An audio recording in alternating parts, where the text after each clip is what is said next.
Paytm हो गया है बैन और अब इसके यूजर्स और शेयर होल्डर्स का क्या होगा जरा आज समझते हैं। और ये जो पेटीएम के साथ जो आज हुआ है इससे हमारे को बहुत कुछ सीखने को भी मिलेगा। जैसे शेयर मार्केट में जो लोग इन्वेस्ट करते हैं या जो इन्वेस्ट करने का सोच रहे हैं, आपको इस पेटीएम के साथ हुई घटना से, इस केस स्टडी से बहुत कुछ सीखने को मिलेगा जो अभी हम बात करने वाले हैं। सबसे पहले समझते हैं हुआ क्या है।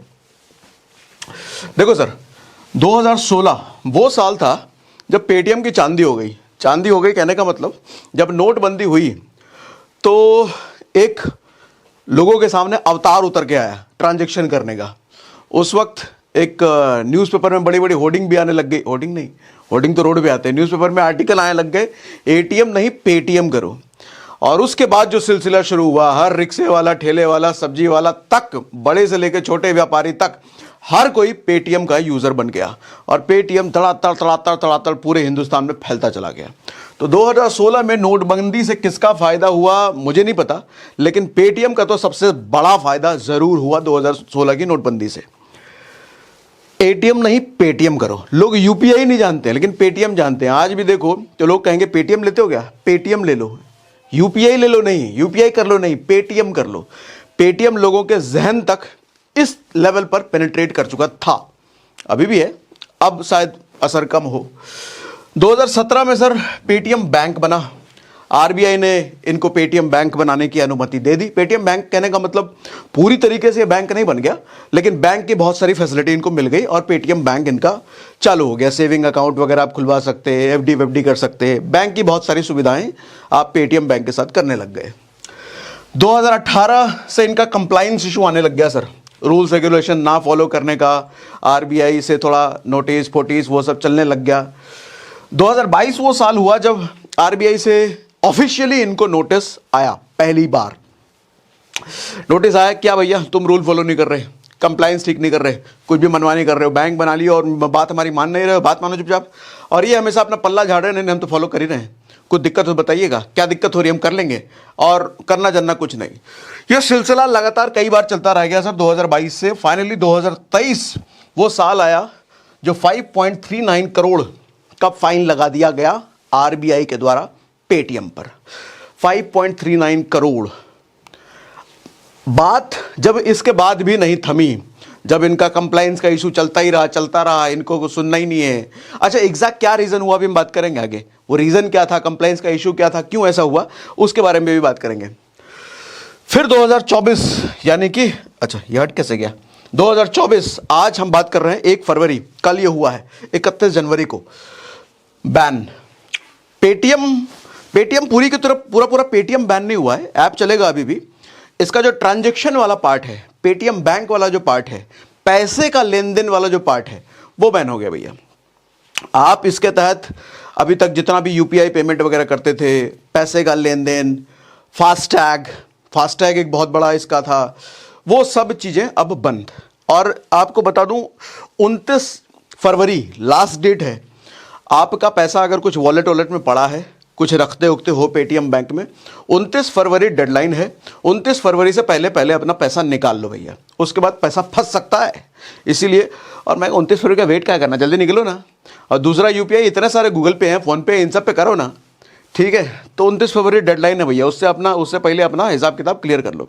हालांकि बहुत सारे कन्फ्यूज़न है, कुछ क्लियर नहीं हुआ है कि कैशबैक या आगे इससे यूपीआई पेमेंट गेटवे वाला पार्ट शायद चलेगा। कुछ चीज़ें कन्फ्यूज़न है अभी भी, लेकिन अपने को रिस्क काय को लेना, पल्ला झाड़ो ना अपना, निकलो ना, काय को लेना, बहुत सारे ऑप्शन है, हम पेटीएम के चक्कर में काय को पड़े। इसका शेयर होल्डर, अभी उस पर भी आएंगे, शेयर वाली बात पर भी आते हैं सर। 100 मिलियन से ज्यादा केवाईसी वेरीफाइड कस्टमर हैं पेटीएम के पास, 100 मिलियन। और लार्जेस्ट फास्टैग इश्यूअर है भारत का, लार्जेस्ट फास्टैग। गाड़ियों में जो फास्टैग लगता है ना, जो टोल प्लाजा पे आप यूं ही फर्र से निकल जाते हो बिना पैसा दिए, फास्टैग की वजह से। और वो 8 मिलियन है सर। 8 मिलियन का मतलब 80 लाख, बाप रे बाप, लार्जेस्ट। अब जितनी भी गाड़ियों पे आपके फास्टैग लगे हुए हैं पेटीएम वाले, अब ना काम करने वाला वो, और रिचार्ज करवा रखा, पैसा से डाल रखा है, तो निकाल लो जल्द से जल्द, कुछ नहीं काम आने वाला वो। 29 फरवरी तक काम आएगा, उसके बाद नहीं आने वाला। आगे अब इसका इंपैक्ट क्या होगा सर? सबसे बड़ा इंपैक्ट तो शेयर होल्डर पर होगा, बाकी दो की भी बात करते हैं। सबसे बड़ा शेयर होल्डर का क्या होगा? ये देखो सर, पेटीएम शेयर मैंने खोल रखा है। इस पेटीएम शेयर का मैक्स मैंने कर दिया है। 2021 में ये शेयर लॉन्च हुआ था, और जब लॉन्च हुआ था, यहां पर देखना, जब ये लॉन्च हुआ था उस टाइम जिस प्राइस पर ये लॉन्च हुआ था 1800 2000 के आसपास ये लॉन्च हुआ था, आज तक अपने उस प्राइस को भी ये मीट नहीं कर पाया, आज तक नहीं मीट कर पाया। अब ऐसी हालत में जो लोग पेटीएम पे इन्वेस्ट करे होंगे, मुझे तो ये नहीं समझ आता कि क्या देख के आपने पेटीएम में इन्वेस्ट किया होगा भैया, क्या देख लिया था ऐसा। हालांकि कुछ दिनों से इसका शेयर बढ़ रहा था अभी, लेकिन शेयर जब बढ़ रहा है यही देख के इन्वेस्ट कर लें। हमने तो आज तक कभी हाथ ही नहीं डाला। हमको तो शुरुआत से इंट्यूशन था ये भैया ये लफड़ेबाजी चल रही है, इसका कुछ ना कुछ गड़बड़ी होगा, आज तक नहीं डाला कभी। समझने वाली बात ध्यान से ये देखना कि देखो सर, उथल पुथल उथल पुथल उथल पुथल उथल पुथल उथल पुथल चल रही थी अब तक, लेकिन आज वन डे सारी उथल पुथल बंद हो गई। देख रहे हो, सारी उथल पुथल बंद हो गई। लास्ट जो क्लोज प्राइस हुआ था 761 पर हुआ था, 150 पॉइंट के लगभग धड़ से गिरा और नीचे लोअर सर्किट लगा हुआ है। अच्छा ये लाइन देखना जरा सर, आदमी जब मरता है और कोई शेयर जब मरता है, दोनों में ऐसी लाइन नहीं बन जाती है। आदमी जब जिंदा होता है उसकी ईसीजी की रिपोर्ट देखो आप, वहाँ भी ऐसा ऐसा ऐसा ऐसा ऐसा ऐसा चलता है, और जब मरता है तो सपाट हो जाता है। तभी तो मैं कहता हूँ आदमी की ज़िंदगी में और एक शेयर की ज़िंदगी में, दोनों के लाइफ टाइम में बहुत समानताएं होती है, बहुत समानताएं। एक आदमी को जब भी ऊपर जाना होता है वो बहुत समय तक अपना बेस बनाता है, बहुत समय तक रेंगता है, उसके बाद एक समय पे अचानक उसकी ग्रोथ आती है। शेयर का भी ऐसा ही होता है। कोई भी आप शेयर देखो जो रातों रात भागा है वो बहुत लंबे समय तक रेंग रहा होगा, ठीक है। लेकिन हाँ, कोई शेयर अगर रेंग रहा है तो सिर्फ ये क्राइटेरिया देख के हम नहीं उसमें इन्वेस्ट करेंगे, रेंग रहा है एक दिन उड़ेगा जो, अरे नहीं भैया, थोड़ा न्यूज़ व्यूज़ भी देख लो। पेटीएम, जो लोग न्यूज़ व्यूज़ देखते रहते होंगे, जो थोड़ा मार्केट से अवेयर होंगे, उन्होंने कभी पेटीएम में पैसा नहीं डाला होगा, ठीक है। तो भैया ये सपाट लोअर सर्किट लग गया है। जिनके पास शेयर है बेच नहीं सकते। अब ये लोअर सर्किट कब खत्म होगा, कब ठीक होगा पता नहीं। अभी जो लोग ले रखे हैं 2-4 दिन रुको, देखो क्या होता है नहीं होता है। लॉन्ग टर्म का तो ये शेयर नहीं है फिलहाल। जो हालात इसके हैं मेरे हिसाब से, जो मुझे लगता है लॉन्ग टर्म का तो शेयर बिल्कुल भी नहीं है। थोड़े बहुत जो ट्रेडिंग वेडिंग करने वाले वो अपना देखना भैया, लॉन्ग टर्म का ही बिल्कुल नहीं है, ठीक है। आओ और क्या, हाँ अब वापस तो शेयर होल्डर जितने हैं भैया 2-3 दिन देखिए आगे क्या होता है, उसके बाद ही डिसीजन लीजिएगा। अभी तो कुछ नहीं कहा जा सकता है। इसका सर्किट हटेगा कब, आप बेच पाएंगे, रखना है बेचना है, वो 2-3 दिन बाद ही डिसाइड करना।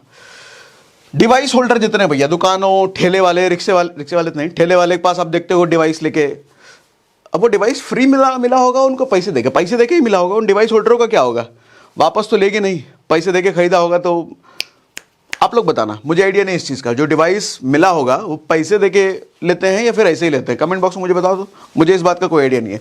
अगर पैसे देके लिया होगा फंस गए, वो उनका डिवाइस फंसा। अरे सब्जी वाला है भैया, वो रोज का 500-1000 का धंधा कर रहा है, डिवाइस उसका 1000-2000 का डिवाइस फंस गया वो, अगर वो पेड होगा तो। कैशबैक, इनको तो सबसे बड़ा झटका, सबसे बड़ा नुकसान इन्हीं को हुआ है भैया, कैशबैक वाले लौंडे।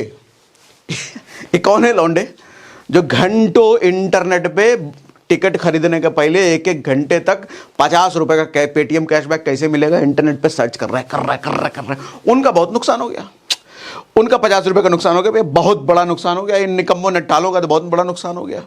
खैर एक चीज़ जब जाती है दूसरी, बहुत सारे कैशबैक के ऑप्शन तो आज हैं, लेकिन पेटीएम चूंकि जुबान पे जहन पे बस चुका था, तो इनका तो कट गया। दूसरा ऑप्शन ढूंढ लेना आप। तो ये था पेटीएम के बारे में। सर लेसन मोटा मोटी शेयर होल्डर के लिए ये है, कोई शेयर जब उठ रहा है ये देख करके मत इन्वेस्ट करो।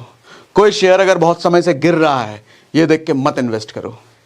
तो क्या देख के इन्वेस्ट करना है, अभी हमने लास्ट सेशन में किया था। इस वीडियो के ठीक पहले आपको आई बटन पे जो लिंक दिख रहा है उस वीडियो को देखो, आपको समझ में आएगा क्या देख के किसी शेयर में इन्वेस्ट करना चाहिए, ठीक है भैया। अब जरा बढ़ते हैं रीजन की तरफ। क्या रीजन हुआ पेटीएम के साथ ऐसा हादसा।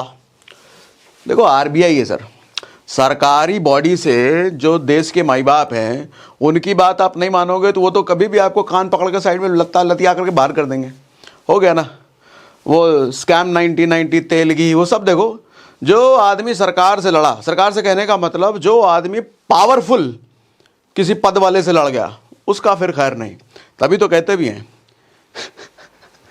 सत्ता में बैठे आदमी से लड़ना नहीं चाहिए सर, उससे या तो दूरी बना के रखो या फिर दोस्ती बना के रखो।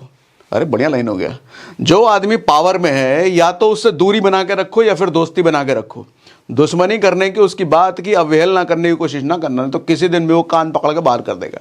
अब कारण क्या हुआ सर? कंप्लायंस 2018-22 से ही 2022 से ही इनका कंप्लायंस का इशू, कई बार इनको नोटिस फोटिस, जैसा हमने बताया, ये मान नहीं रहे थे, टाल रहे थे या जो कर रहे थे पता नहीं, इग्नोरेंस कर दिया ना आरबीआई ने। दूसरा सर एक बड़ा कंसर्न, ये तो बड़ा दुख हुआ मुझे जान करके जब मुझे पता चला था, चाइनीज इन्वेस्टमेंट। इनके में बड़ा, चाइना से बड़ा इन्वेस्टमेंट था इनके पेटीएम के शेयर में। अब तो हालांकि वो धीरे धीरे वो भी घट रहा था, लेकिन इस बात से भी आरबीआई बड़ी नाराज़ थी, क्योंकि चाइना, भैया चाइना का इन्वेस्टमेंट तुमने इधर कर रखा है, हमारा एक तो गड़बड़ चल रहा है और तुम अब इधर इन्वेस्ट करवा रहे हो।